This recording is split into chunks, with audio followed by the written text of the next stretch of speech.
తెలంగాణ రాష్ట్రాన్ని ఇచ్చిన కాంగ్రెస్ పార్టీ 10 ఏళ్ల పాటు అధికారానికి దూరంగా ఉంది. 10 ఏళ్ల తర్వాత అధికారంలోకి వచ్చిన రెండో పార్టీగా చరిత్రలో నిలిచిపోయింది హస్తం పార్టీ. తెలంగాణలో కాంగ్రెస్ పార్టీ ప్రభుత్వాన్ని ఏర్పాటు చేసి ఏడాది పూర్తి అయింది. ఇంతకీ ఈ ఏడాది కాంగ్రెస్ పార్టీకి కలిసొచ్చిందా? ఇకపై కాంగ్రెస్ కార్యాచరణ ఎలా ఉండనుంది? మొదటి సంవత్సరం అనుభవాలు ఎలా ఉన్నాయి? హస్తం నేతల ఫీలింగ్ ఏంటి? Let's watch the story.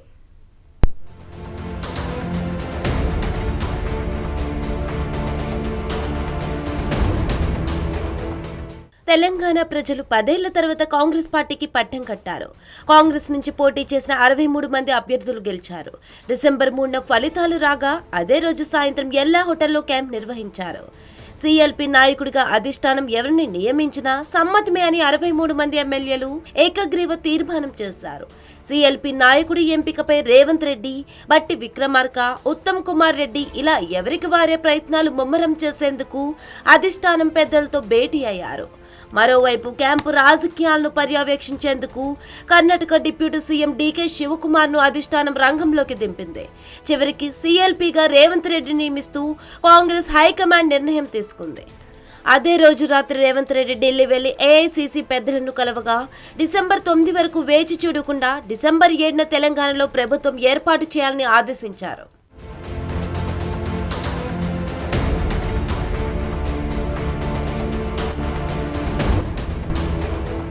December 7న LB స్టేడియంలో తెలంగాణ ముఖ్యమంత్రిగా రేవంత్ రెడ్డి ప్రమాణ స్వీకారం చేశారు.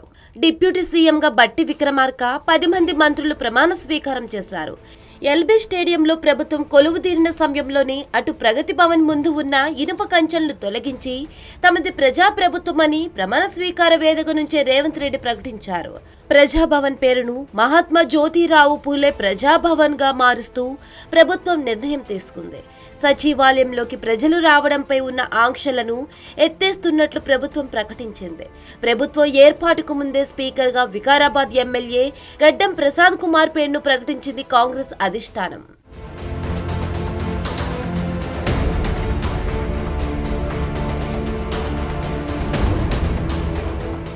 డిసెంబర్ 9న తెలంగాణ 3వ శాసనసభ సమావేశాలు మొదలయ్యాయి. వివిధ పార్టీల నుంచి అసెంబ్లీకి గెలిచిన వారు ఎమ్మెల్యేలుగా ప్రమాణ స్వీకారం చేశారు. అదే రోజు కాంగ్రెస్ ఇచ్చిన గ్యారంటీలలో కీలకమైన ఆర్టీసీలో మహిళలకు ఉచిత బస్సు సౌకర్యం, ఆరోగ్యశ్రీ పరిమితిని 5 లక్షల నుంచి 10 లక్షలకు పెంచుతూ నిర్ణయం తీసుకుంది. ప్రభుత్వం ఏర్పాటైన 48 గంటల్లోనే 2 పథకాలను మొదలు పెట్టామని, ఇది తమ ప్రభుత్వ ఘనత అంటూ హస్తం నేతలు సంబరాలు చేసుకున్నారు. కాంగ్రెస్ ఇచ్చిన ఎన్నికల వాగ్దానాలను అన్నిటినీ నెరవేర్చేందుకు ప్రభుత్వం చిత్తశుద్ధితో పనిచేస్తుందని కాంగ్రెస్ నాయకులు చెబుతూ వచ్చారు.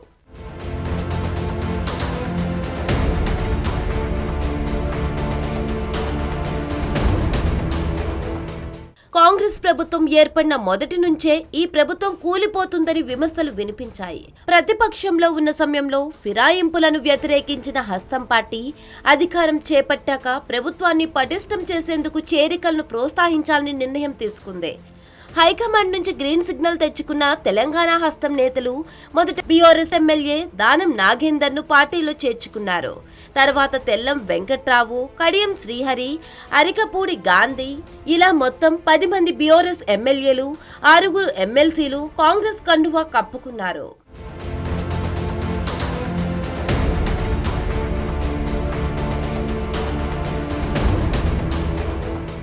పార్టీలోకి వచ్చే ఎమ్మెల్యేలకు పదవులు ఇచ్చేది లేదని సీఎం రేవంత్ రెడ్డి తేల్చి చెప్పినా బీఆర్ఎస్ నుంచి వచ్చిన పోచారం శ్రీనివాస్ రెడ్డి, అరికెపూడి గాంధీలకు పదవులు కట్టబెట్టింది.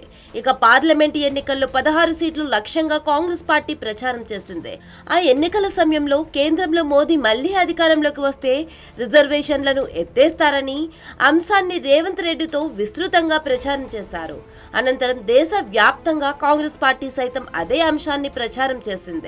ఎన్నికల షెడ్యూల్ వచ్చిన తర్వాత బీఆర్ఎస్ పార్టీకి ఒక్క పార్లమెంట్ స్థానాన్ని కూడా రాకుండా చేస్తానని శపథం చేసిన రేవంత్ ఆ విషయంలో సక్సెస్ అయ్యారు. పార్లమెంట్ ఎన్నికల్లో కాంగ్రెస్, బీజేపీలు చెరో 8 సీట్లు సాధించగా ఎంఐఎం హైదరాబాద్ స్థానాన్ని కాపాడుకుంది.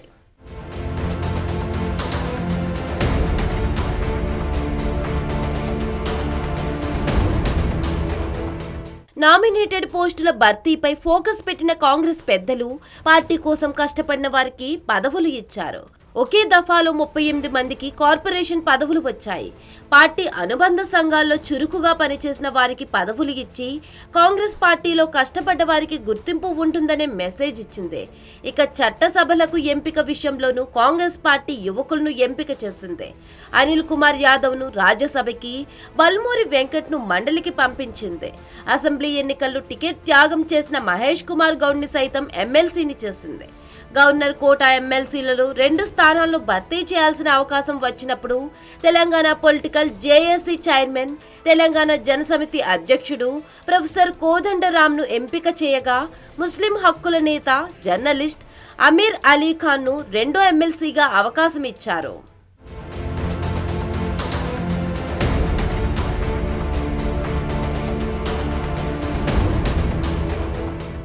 పీసీసీ చీఫ్గా రేవంత్ రెడ్డి పదవీకాలం ముగియడం, ముఖ్యమంత్రిగా 2 బాధ్యతలు భారం కావడంతో త్వరగా పీసీసీ చీఫ్ని నియమించాలని అధిష్టాన్ని రేవంత్ కోరారు. పార్టీ వర్కింగ్ ప్రెసిడెంట్గా ఉన్న మహేష్ కుమార్ గౌడ్, మధు యాష్కి పేర్లు వినిపించినా మహేష్ గౌడ్ వైపే అధిష్టానం మొగ్గు చూపింది. మహేష్ గౌడ్ బాధ్యతలు తీసుకున్న తర్వాత పార్టీకి, ప్రభుత్వానికి గ్యాప్ తగ్గించే అంశంపై దృష్టి పెట్టారు.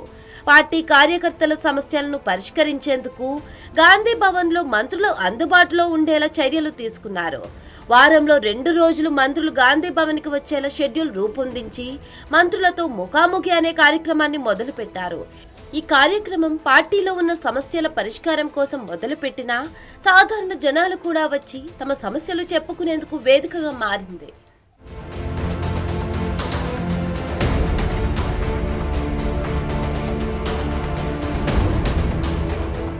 పార్టీలో నూతన చేరికలతో పలు నియోజకవర్గాల్లో కొత్త, పాత నేతల మధ్య వర్గపోరు పార్టీకి తలనొప్పిగా మారింది. వీటిని పరిష్కరించేందుకు పీసీసీ చీఫ్ జిల్లాల సమీక్ష సమావేశాలు నిర్వహించారు. ప్రతిపక్షాలు ప్రభుత్వంపై అబద్ధాలు ప్రచారం చేస్తున్నారని, వాటిని తిప్పికొట్టాలని పలు కార్యక్రమాలు నిర్వహించారు. గత ప్రభుత్వం గోరంత అభివృద్ధి చేసి కొండంత చెప్పుకునేదని, కానీ కాంగ్రెస్ ప్రభుత్వం అమలు చేస్తున్న పథకాలను ప్రజలకు వివరించడంలో విఫలం అవుతున్నామని పార్టీ భావించింది. రానున్న లోకల్ బాడీ ఎన్నికల్లో పార్టీ కోసం పనిచేసిన వారికి అవకాశం ఇస్తామని, ప్రభుత్వం చేస్తున్న సంక్షేమ పథకాలను ప్రతి గడపకు తీసుకెళ్లాలని పార్టీ నేతలకు దిశానిర్దేశం చేశారు.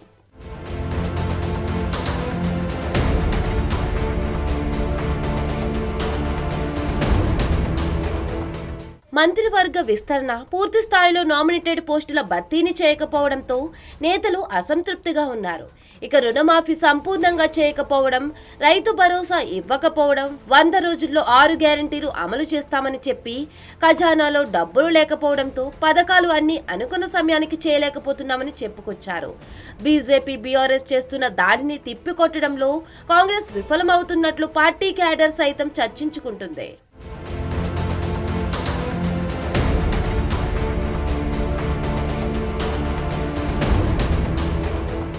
మొత్తానికి కాంగ్రెస్ పార్టీకి 2024 బాగా కలిసి వచ్చింది.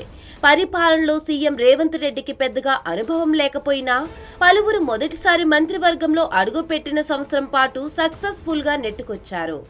ఏడాది పూర్తి కావడంతో ప్రతిపక్షాలు ప్రభుత్వంపై విమర్శల స్థాయిని పెంచే అవకాశం ఉంది. సీనియర్ నేతల మధ్య భిన్నాభిప్రాయాలు ఉన్నా ఎక్కడా బయటపడలేదు. కానీ భవిష్యత్తులో ఒరిజినల్ కాంగ్రెస్ నేతల స్వరం మారితే రేవంత్కి ఇబ్బందే. మరి దాన్ని సీఎం ఎలా ఓవర్కమ్ చేస్తారో చూడాలి.